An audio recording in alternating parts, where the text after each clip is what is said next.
purpose of this talk is to try to reconstitute a talk that I gave to the Benedictine monks in Butler, Pennsylvania at Holy Trinity Monastery.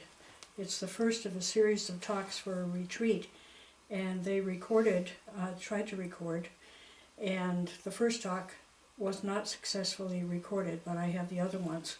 So I'm trying to put together what I said back probably 8-9 years ago.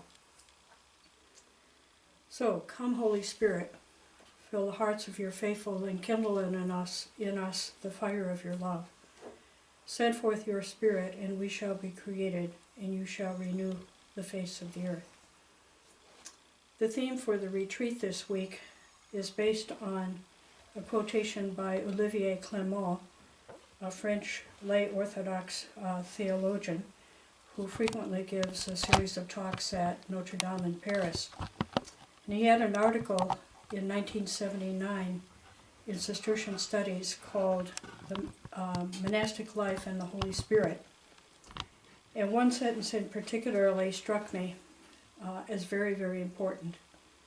He says, the greatest challenge before monasticism today is that it recover the fullness of its charismatic character, or better to say, its pneumatic character. And I think he's absolutely right. Now, he's either right or he was wrong, and I think my talks this week are an attempt to really just unpack that challenge before us. If the greatest challenge before monasticism today is that recover its monastic fullness, its charismatic fullness and pneumatic fullness, how do we do that? How do we open ourselves to the Holy Spirit? You know, the Holy Spirit is not just transcendent, the Holy Spirit is also immanent. An Irish theologian of the late 8th, early 9th century, John Scotus Erigena, distinguished between what he called the datum, what is already given, and the donum, the gift, which is given on top of what's already given. In a sense, we have the Holy Spirit with us from creation, but we also have the special gift of the Holy Spirit through redemption, the coming of the Holy Spirit at Pentecost, and so forth. So how do we open to the Holy Spirit? How do we deepen ourselves and widen our hearts? There's one phrase from the prologue of the Holy Rule, which has always struck me as a very Eastern quotation, that we must open our eyes to the deifying light. That's the way it's translated in the Leonard Doyle translation, the older translation that came out of Collegeville, the little book that most of us know.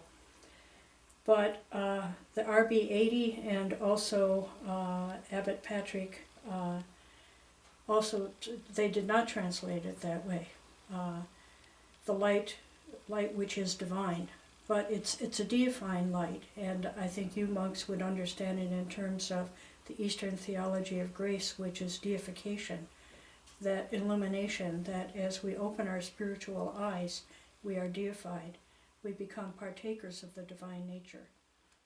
Let's see how